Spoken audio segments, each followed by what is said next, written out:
pembelajaran kami tentang ilmu, pengetahuan, teknologi, dan komunikasi. Selamat menyaksikan.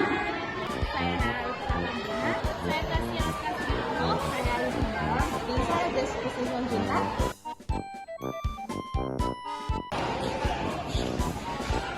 Saya Kristen Andreas Gultom.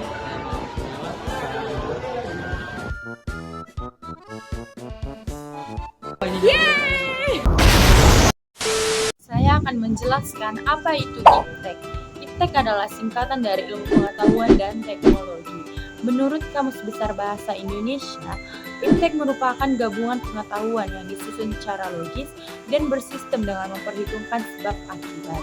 Sementara itu, teknologi adalah metode ilmiah untuk mencapai sesuatu yang praktis. Baik ilmu pengetahuan maupun teknologi, keduanya berkaitan satu sama lain. Hal ini dapat dilihat dari definisi teknologi menurut Manuel Castle, yaitu sekumpulan alat, prosedur, aturan, penerapan, dan pengetahuan ilmiah. Selain itu, berdasarkan buku Perubahan Pengetahuan Teknologi Mendukung Kualitas Sumber Daya Manusia di Era New Normal, teknologi menggunakan ilmu pengetahuan untuk memecahkan masalah, sementara ilmu pengetahuan memanfaatkan teknologi untuk menciptakan penemuan yang baru. Dari sini bisa kita mengerti bahwa IPTEK adalah pemanfaatan pengetahuan dan teknologi secara beriringan atau secara bersama untuk memecahkan masalah serta menciptakan terobosan yang mampu membantu pekerjaan manusia. IPTEK dalam kehidupan sehari-hari dapat kita lihat dari beberapa contoh berikut. Yang pertama, penggunaan smartphone. Ponsel adalah salah satu perkembangan teknologi. Dulu kita berkomunikasi menggunakan surat, batu, pagar, telepon rumah. Namun sekarang kita bisa menggunakan smartphone atau handphone layar sentuh. Yang kedua, internet. Mencari informasi melalui internet juga bentuk dari penerapan IPTEK dalam kehidupan sehari-hari. Internet dapat memudahkan kita untuk mencari apapun yang ingin kita ketahui. Yang ketiga, peralatan rumah tangga. Peralatan rumah tangga juga termasuk bentuk dari kemajuan IPTEK. Sekarang di peralatan rumah tangga itu beragam dan semuanya hampir menggunakan mesin. Yang keempat, transportasi. Dahulu kita menempuh perjalanan dengan jalan kaki atau mengendarai hewan atau ternak. Namun sekarang kita bisa berpindah-pindah tempat, mau ke tempat yang jauh maupun dekat dengan menggunakan transportasi yang menggunakan mesin otomatis. Yang kelima itu hiburan.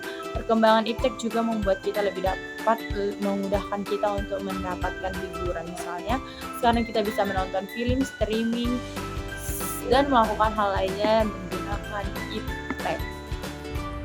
Kemudian, dampak positif IPTEK pada bidang politik dan juga ekonomi. Yang pertama, pada bidang politik.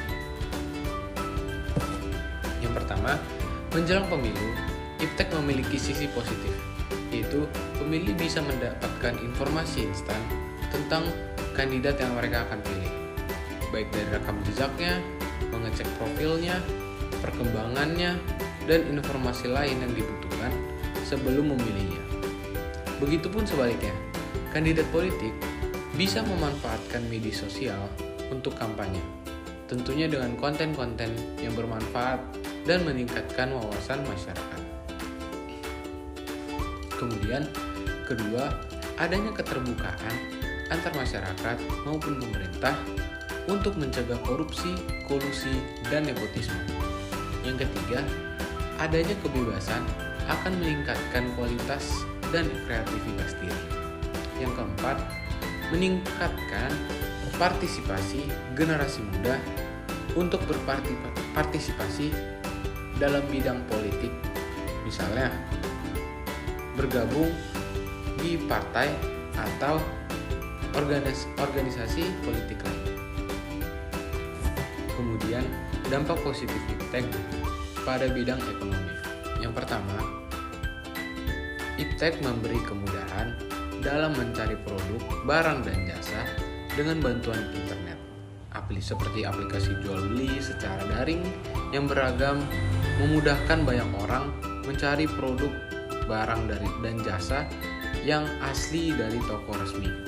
Kemudian, adanya perkembangan transaksi non-tunai yang memudahkan proses jual beli. Ketiga, membentuk kerjasama antar negara di dunia sehingga membantu mengembangkan perekonomian suatu negara. Dan yang terakhir, banyak terbuka lapangan pekerjaan baru sehingga dapat mengurangi tingkat pengangguran di suatu negara. Perkembangan iptek memunculkan banyak jenis pekerjaan baru yang dibutuhkan untuk mengikuti perkembangan teknologi itu sendiri, sehingga menekan angka pengangguran. Di Indonesia sendiri, kemajuan iptek juga membuat perubahan besar yang bisa mempengaruhi hukum, pertahanan, dan keamanan. Di era digital, berbagai informasi dengan mudah dan bisa didapatkan oleh masyarakat. Berikut adalah berbagai pengaruh positif iptek di bidang hukum, pertahanan, dan keamanan. Yang pertama, membantu penegak hukum dalam mempercepat menyelesaikan permasalahan di masyarakat. Yang kedua, melakukan seleksi informasi calon personel militer dengan rekrutmen berbasis teknologi informasi. Yang ketiga, penggunaan teknologi kecerdasan buatan untuk membuat pusat informasi militer kepada masyarakat. Yang keempat, menguatnya tuntutan kepada tugas-tugas penegak hukum yang lebih transparan, profesional, dan dapat dipertanggungjawabkan. Yang kelima, meningkatkan keamanan cyber di Indonesia melalui penggunaan teknologi. Yang keenam, menciptakan kerjasama Interpol untuk memperkuat hukum nasional. Yang ketujuh, menciptakan penyaringan hoaks atau berita bohong yang berbahaya bagi masyarakat. Yang kedelapan, mencegah terjadinya serangan cyber yang bisa memecah persatuan dan kesatuan bangsa. Yang kesembilan, teknologi informasi bisa mempercepat proses penyampaian informasi sehingga bisa mempercepat pengambilan suatu keputusan. Yang ke-10, mencegah peretasan yang dapat mengancam data pribadi masyarakat.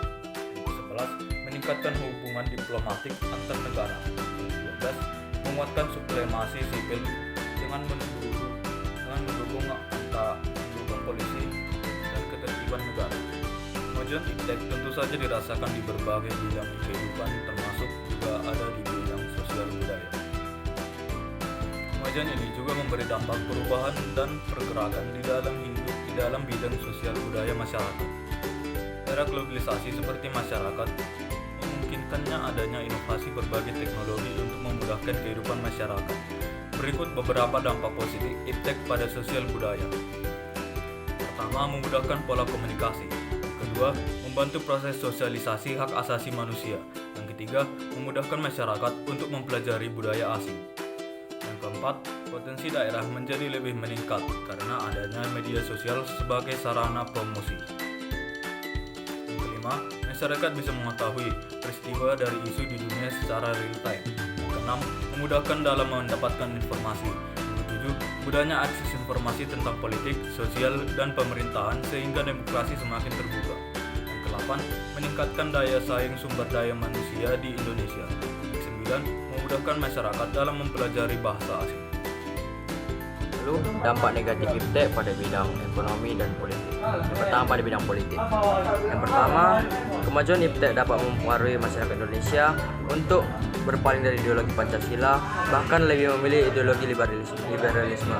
Yang kedua, munculnya gerakan terorisme dan radikalisme, di mana para pelaku gerakan tersebut umumnya pintar memanfaatkan teknologi seperti keterampilan merakit senjata, bom, dan lainnya. Namun sayang kepintaran itu hanya untuk merusak negara atau mengganggu keamanan negara. Yang ketiga, membuat stabilitas politik nasional terganggu. Hal itu menjadi sering dengan adanya tindakan anarki sebagai reaksi terhadap sikap pemerintah yang menurut mereka tidak terbuka. Aksi anarkis itu muncul karena kesalahpahaman masyarakat mengenai nilai-nilai di bawah iptek seperti keterbukaan, kebebasan, dan demokrasi. Yang kedua, ada pada bidang ekonomi, yang dimana pertama terjadi banyak pengangguran bagi tenaga kerja yang tidak mempunyai kualifikasi. Yang kedua, kemajuan teknologi informasi dan komunikasi akan semakin memperparah kesenjangan sosial. Yang ketiga, produk lokal terutama produk tradisional akan kalah saing dengan produk impor. Hal ini karena Indonesia akan dibanjiri barang-barang impor seiring dengan perdagangan bebas yang tidak mengenal batas-batas negara. Yang ketiga, cepat atau lambat perekonomian Indonesia akan dikuasai oleh pihak asing karena mudahnya orang asing menanamkan modal di Indonesia. Yang kelima, pemerintah hanya sebagai regulator pengaturan ekonomi yang mekanismenya yang ditentukan oleh pasar. Dan yang terakhir, koperasi akan semakin sulit berkembang dan sektor ekonomi rakyat yang diberikan subsidi semakin berkurang. Hai teman-teman, jadi di sini saya akan menjelaskan dampak negatif dari sosial budaya dan dalam konteks hukum pertahanan. Jadi yang pertama kita mulai dari hukum pertahanan. Dalam konteks hukum pertahanan, dampak negatif bisa berupa penyalahgunaan wewenang, korupsi, atau bahkan hak asasi manusia. Misalnya, jika hukum pertahanan diterapkan dengan cara yang tidak adil atau tidak proporsional, ini bisa menimbulkan ketidakpuasan atau konflik dalam masyarakat. Dan yang kedua yaitu dalam konteks sosial budaya. Dalam konteks sosial budaya, dampak negatif bisa berupa hilangnya identitas budaya lokal karena pengaruh budaya asing atau konflik antar kelompok sosial yang disebabkan oleh perbedaan perlindungan masyarakat atau pandangan masyarakat. Sekian penjelasan dari saya, terima kasih. Kecanduan iptek atau kecanduan terhadap teknologi informasi dan komunikasi dapat mempengaruhi berbagai aspek kehidupan seseorang. Berikut ini saya akan menjelaskan beberapa ciri orang yang kecanduan iptek. Yang pertama, penggunaan berlebihan, menghabiskan banyak waktu di depan layar komputer atau handphone, menggunakan teknologi untuk waktu yang lebih lama dari yang telah direncanakan. Yang kedua adalah kehilangan kontrol. Sulit untuk menghentikan penggunaan teknologi meskipun menyadari dampak negatifnya. Kesulitan mengendalikan durasi penggunaan dan frekuensi. Dan yang ketiga, gangguan keseimbangan hidup. Menelantarkan tanggung jawab sosial, pekerjaan, atau kegiatan lainnya karena terlalu fokus pada teknologi.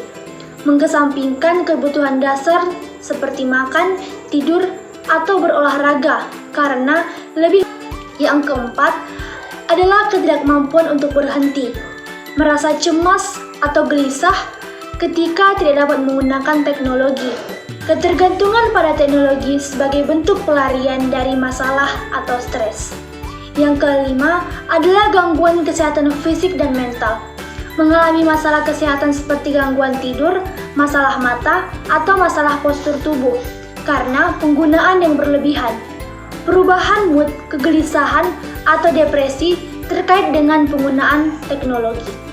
Yang keenam adalah isolasi sosial, menarik diri dari interaksi sosial langsung untuk lebih banyak berinteraksi secara online, mengalami kesulitan membangun atau mempertahankan hubungan interpersonal di dunia nyata. Dan yang ketujuh adalah mengabaikan tugas atau pekerjaan, penurunan produktivitas di tempat kerja atau sekolah akibat fokus pada teknologi. Kesulitan memprioritaskan tugas-tugas yang seharusnya diutamakan. Kenalkan, nama saya Ayu Prisma Krisya Firdaun. Saya dari kelas 12 D1. Di sini saya akan menjelaskan cara menanggulangi penggunaan iptek yang berlebihan. Di sini ada beberapa jenis cara untuk menanggulangi penggunaan iptek yang berlebihan. Yaitu yang pertama, meningkatkan kesadaran masyarakat tentang dampak negatif penggunaan berlebihan teknologi melalui kampanye pendidikan dan informasi. Kemudian yang kedua, mengembangkan dan menerapkan regulasi yang membatasi penggunaan teknologi itu atau menetapkan batasan terhadap kegiatan yang dapat menimbulkan risiko. Kemudian yang ketiga, ada mendorong praktik etika dalam penggunaan iptek untuk memastikan bahwa teknologi digunakan dengan tanggung jawab dan menghormati nilai-nilai kemanusiaan. Kemudian yang terakhir, memberikan edukasi yang memadai kepada masyarakat tentang dampak positif dan negatif penggunaan iptek sehingga mereka dapat membuat keputusan yang lebih baik lagi. Sekian video pembelajaran dari kami. Terima kasih.